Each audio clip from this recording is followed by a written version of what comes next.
Mr. Del Toro, I'm ready for my close-up.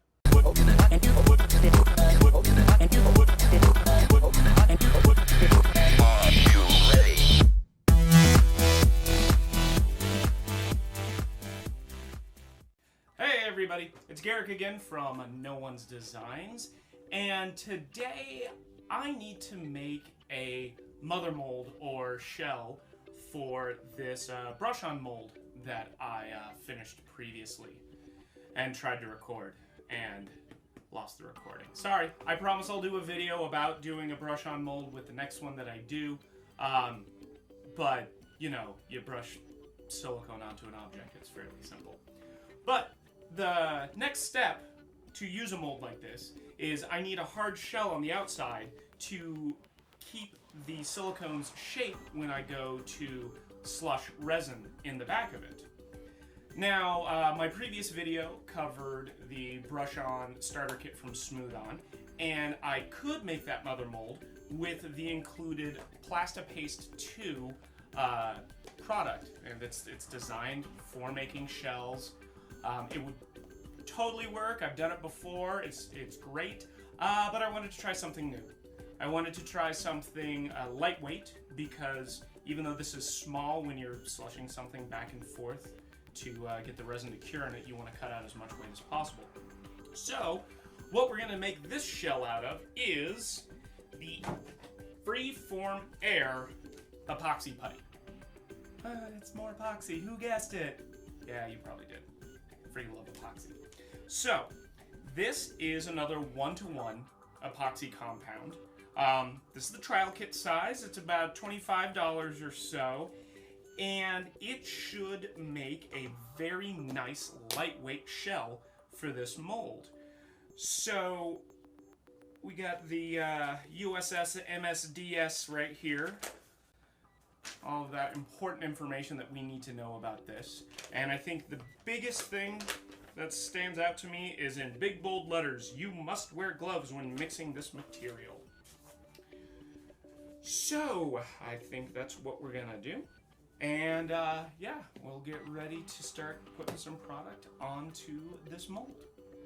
Alright, so first things first, we get prepared. We got our gloves on, we got our work surface protected, and then we've got our mold here on a piece of wax paper so that the epoxy can release from that. And then to allow the epoxy to release from the hard pieces of plastic and the clay, I gave all of that a very liberal brush of the Sonnet Wax, which is it's a brush-on mold release that, you probably guessed it, came with the brush-on mold making kit. So that's going to keep our epoxy from sticking to stuff that we don't want it to stick to. So I'm just going to use an old Tupperware container lid for my my mixing table. And then we need to measure out equal parts of part A and part B. So what I'm going to do is I'm going to scoop and fill each of my little medicine cups here with the product. Kind of tamp it down in there, and that's how I'm going to make sure that I am getting my my measurements as close to a true 1-to-1 mix ratio as possible. And you just want to keep an eye, like if little chunks fall down, that those don't get like buried under mixed product. You don't want little spots that don't cure. I mean, you don't have to go crazy about shoving it down in there. I mean, you want to get as much of the air out as possible, but, you know, it's not always going to happen. So, that's about, you know, about full all the way around. I'm going to scoop that out now onto here. And you're going to want to have 3 different sticks, one for each compound, part A and part B, and one to help mix them together. Although I may decide just to mix them together with my hands. I'm not entirely sure yet on that.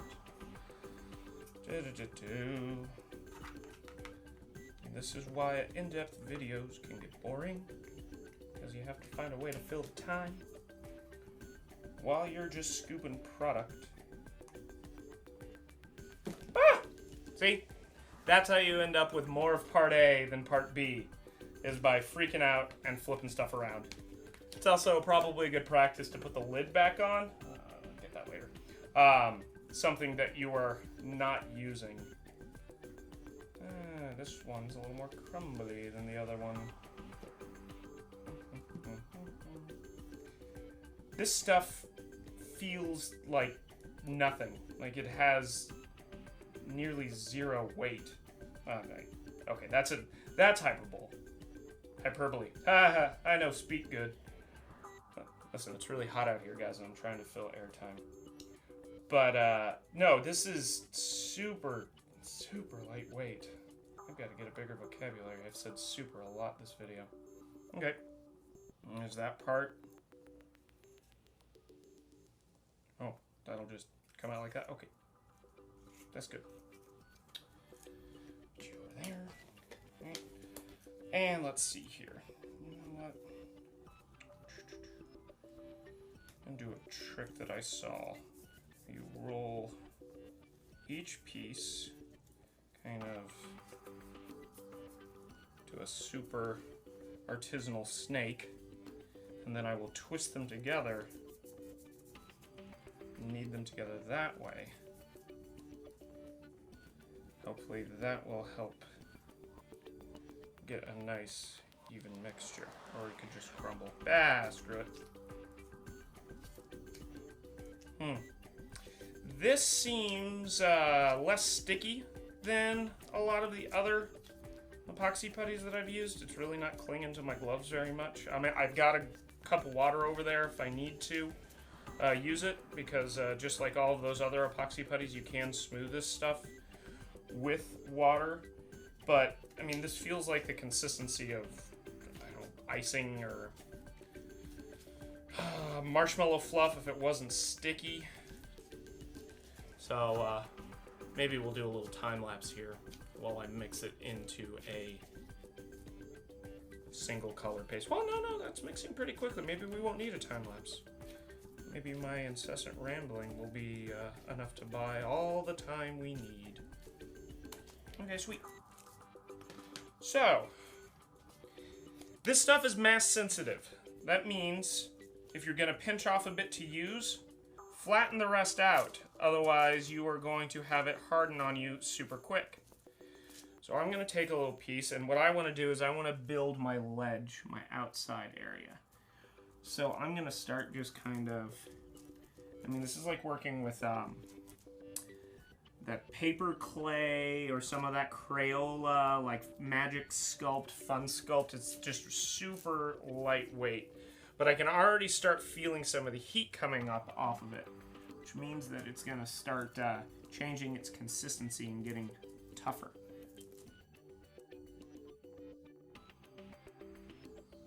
Alright, well, even when time-lapsed, the rest of that process was super boring to watch. So we just fast-forwarded ahead to the next day, afternoonish.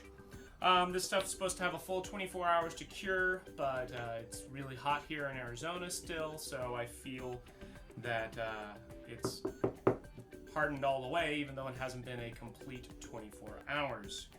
As you can see, I just went over the whole thing, made it all one uniform thickness as close as I could, and I used that water to smooth it all down. So I guess here's the moment of truth. Let's try and demold this thing.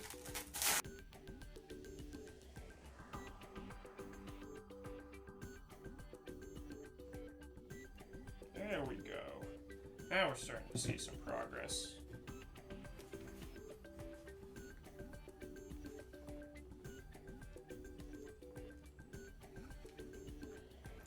Oh. Ooh, yeah. Yeah, if you had any question about how hot it was in Arizona, just look at that clay. That's pretty gross. Pretty gross looking. Now. But it does look like it's made a beautiful mother mold.